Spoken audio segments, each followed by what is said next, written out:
बिस्मिल्लाहिर्रहमानिर्रहीम अस्सलाम वालेकुम। दोस्तों, आज हम बात करेंगे आईबीएस यानी इरिटेबल बाउल सिंड्रोम की टॉप 5 होम्योपैथिक मेडिसिन के बारे में, जो आपको इस डिजीज़ में बहुत अच्छे रिजल्ट्स देती हैं।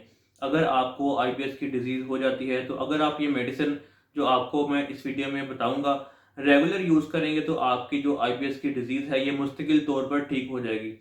तो उससे पहले अगर आपने इस चैनल को सब्सक्राइब नहीं किया, इसको सब्सक्राइब कर लें और साथ मौजूद बेल की आइकन पर लाजमी क्लिक करें ताकि जो भी नई वीडियो इस चैनल पे अपलोड हो वो आप तक पहुंच सके।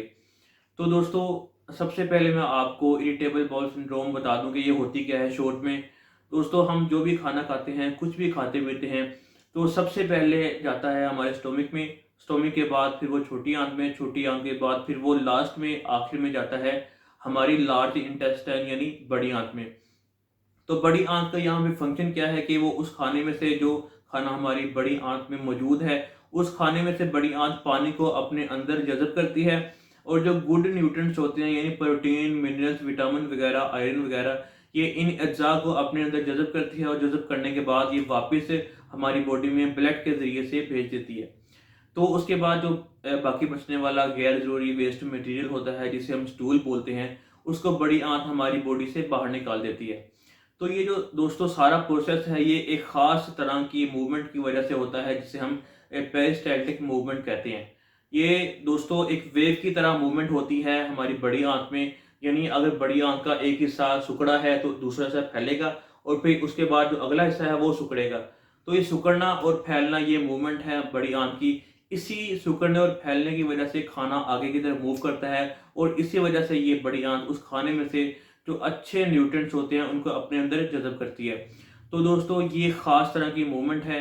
लेकिन दोस्तों, जब आपको आईबीएस डिजीज़ हो जाती है यानी इरिटेबल बाउल सिंड्रोम, ये प्रॉब्लम आपको हो जाती है तो फिर इसमें ये जो बड़ी आंत की मूवमेंट है, ये एक वेव की तरह, ये जो नॉर्मल रूटीन से बाज़ औक़ात बहुत तेज़ी से ये सिकुड़ती और फैलती है और बाज़ औक़ात ये जो नॉर्मल रूटीन से बहुत आहिस्ता इसकी स्पीड हो जाती है, ये बहुत आहिस्ता से सिकुड़ती और फैलती है।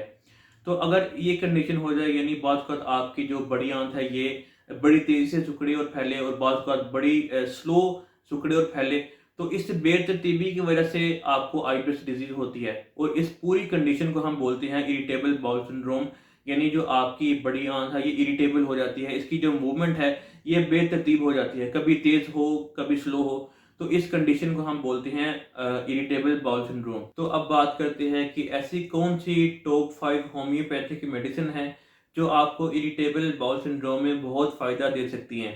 दोस्तों, अगर आप ये मेडिसिन रेगुलर यूज़ करेंगे तो जो आपकी आईबीएस की डिजीज़ है ये मुस्तकिल तौर पर ठीक हो जाती है। तो इसमें जो सबसे पहले बहुत इंपॉर्टेंट होम्योपैथिक मेडिसिन है वो है एलोए 30। इसके आपने 10 कतरे सुबह लेने हैं ताज़े पानी में डालकर। अगर आपको खाना खाने के कुछ देर बाद ही ज़रूरत महसूस हो कि अब आपको स्टूल पास करना है, आपको बाथरूम जाने की ज़रूरत महसूस हो, तो दोस्तों अगर ऐसी सिम्टम देखने को मिले, ये कंडीशन हो, तो एलोए 30 बहुत अच्छा काम करती है। तो इसमें जो सेकंड मोस्ट इम्पोर्टेंट मेडिसिन है वो है नक्स वोमिका। इसको आपने 30 पावर में लेना है।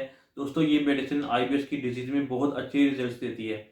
और इसके बाद जो थर्ड बहुत इंपॉर्टेंट मेडिसिन है वो है कार्बोवेट। इसको आपने 30 पावर में लेना है। दोस्तों, अगर आपको पेट में ब्लोटिंग यानी गैस बहुत ज़्यादा महसूस हो, आपका पेट फूला हुआ है, टाइट है गैस की वजह से, तो अगर ये कंडीशन है, ये सिम्टम है, तो दोस्तों ये मेडिसिन बहुत अच्छा काम करती है। इसके आपने 5 कतरे सुबह शाम ताज़े पानी में डालकर लेने हैं, तो इसके आपको बहुत अच्छे रिजल्ट्स मिलेंगे। तो नंबर 4 पे जो मेडिसिन है वो है एलोमिना 30। इसके आपने 10 कतरे शाम के वक्त ताज़े पानी में डालकर पीने हैं। अगर आपको आईबीएस की डिजीज़ में कब्ज़ बहुत ज़्यादा है, आपने 2-3 दिन से स्टूल पास ही नहीं किया, तो दोस्तों एलोमिना 30 बहुत अच्छा काम करती है इस कंडीशन में। तो जो लास्ट में नंबर 5 पे मेडिसिन है वो है लाइकोपोडियम 30। इसके आपने 10 कतरे डेली पीने हैं। अगर आपको खाना खाने के बाद अपना पेट बहुत ज़्यादा भारी महसूस हो, आपको पेट लगे कि जैसे पेट में वज़न है, पेट में गोला सा बना हुआ है, तो दोस्तों अगर ये सिम्पटम्स, ये लम्हात आपको देखने को मिले तो लाइकोपोडियम 30 बहुत अच्छा काम करती है इस कंडीशन में। तो ये कुछ मेडिसिन थी जो आपको इरिटेबल बाउल सिंड्रोम में बहुत फ़ायदा देती हैं। लेकिन दोस्तों, ये मेडिसिन लेने से पहले आप एक बार अपने होम्योपैथिक डॉक्टर से लाज़मी कंसल्ट करें, क्योंकि हो सकता है कि जब आप अपने डॉक्टर से चेकअप करवाएँ तो एज पर सिम्टम आपको इसके साथ कुछ और मेडिसिन भी सजेस्ट की जाए। तो इसलिए बेस्ट ट्रीटमेंट दोस्तों वही होता है जो आप अपने होम्योपैथिक डॉक्टर की गाइडेंस में लेते हैं। तो उम्मीद है कि अब आपको समझ आ गया होगा कि आईबीएस होता क्या है, यानी इरिटेबल बाउल सिंड्रोम होती क्या है, और आप कौन सी 5 टॉप 5 होम्योपैथिक मेडिसिन लेकर इस डिजीज को ठीक कर सकते हैं। तो दोस्तों मिलते हैं नेक्स्ट वीडियो में, तब तक के लिए अल्लाह हाफिज़।